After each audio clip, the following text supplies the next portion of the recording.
Hi there, it's Carl Irwin, the Common Magician. I've got something interesting to show you. This is a bit of an experiment. I've got a glass here with a piece of paper in it. We'll get back to that in a second. And then I've got some dice here. Now, this is not a dice trick. This is actually a people trick. I would do this with a person, but we're going to use the dice to represent what a person would do. So I would ask the person to put up their hands, both hands, and put up a number of fingers on either hand, a different number of fingers on either hand, and we'll use the dice here to kind of replicate that. So if we roll them, let's drop down here. If we roll them, we get, let's see, it looks like 21, 2, 1, or from the other way, I guess from your perspective, it could be 12, right? That's a possibility too. So 21 or 12. I would ask you at this point to pick one of them, either one of them, and change it to a different number entirely. So let's say we take this one and we change it to 5.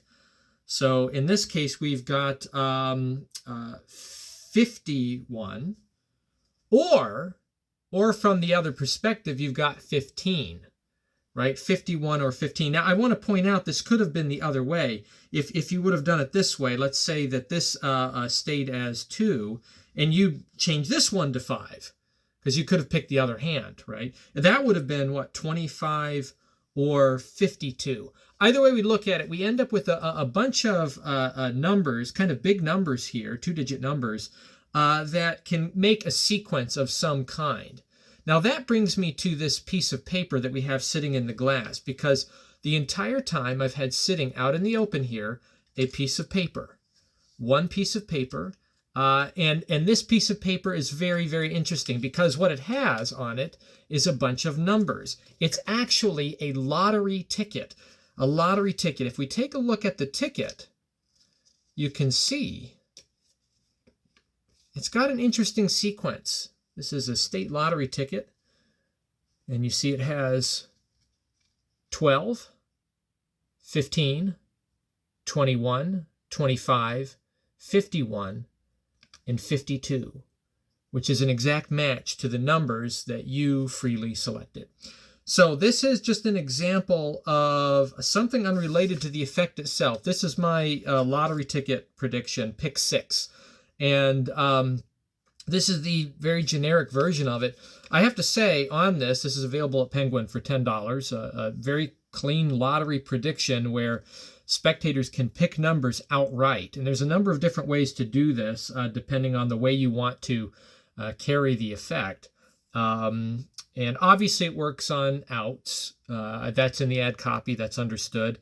And again, as I said, there are different strategies for performing the effect and carrying it. And you can even use real lottery tickets for many games. If you have a state or a national game that you want to use for this, there are strategies in the download where I explain ways that you can do that. Even international games, other places where in the world where you might have a particular kind of lottery setup where you could apply the strategies of pick 6. Personally, I have found that after doing that, I actually carry the generic one because there are just so many games out there that people don't even know what games exist within their localities. And this seems to pass just fine. No one's really interested in the game itself. They're more so interested in the fact that this piece of paper has print on it and the odds of their selection are so outside of the realm of probability.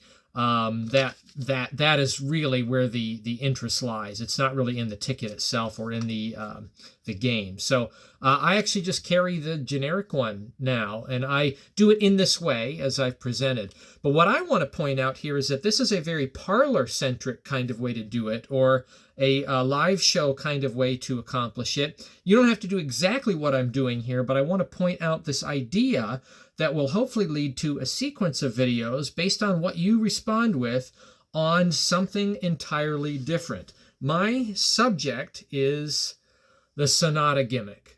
The Sanada gimmick. So if you're not familiar with this, I'm not sure that you should be. It's a pretty obscure kind of gimmick, but it's related to the thumb tip or the false finger, or there's a couple of different kind of false hand part sort of gimmicks that are used to conceal items, small items, flat items, or compressible items. This is often called the sponge ball gimmick because that's what's usually sold with it. You usually get the Sanada gimmick with the sponge ball, with a red sponge ball will come with it. And it's perfect for concealing a sponge ball in the hand behind the gimmick, which looks like fingers. So if you have a kind of slightly a naturally closed palm or naturally bent fingers, it looks like there's nothing here, right? You see the curvature of the fingers, and then behind that could be hidden anything that can compress into that space.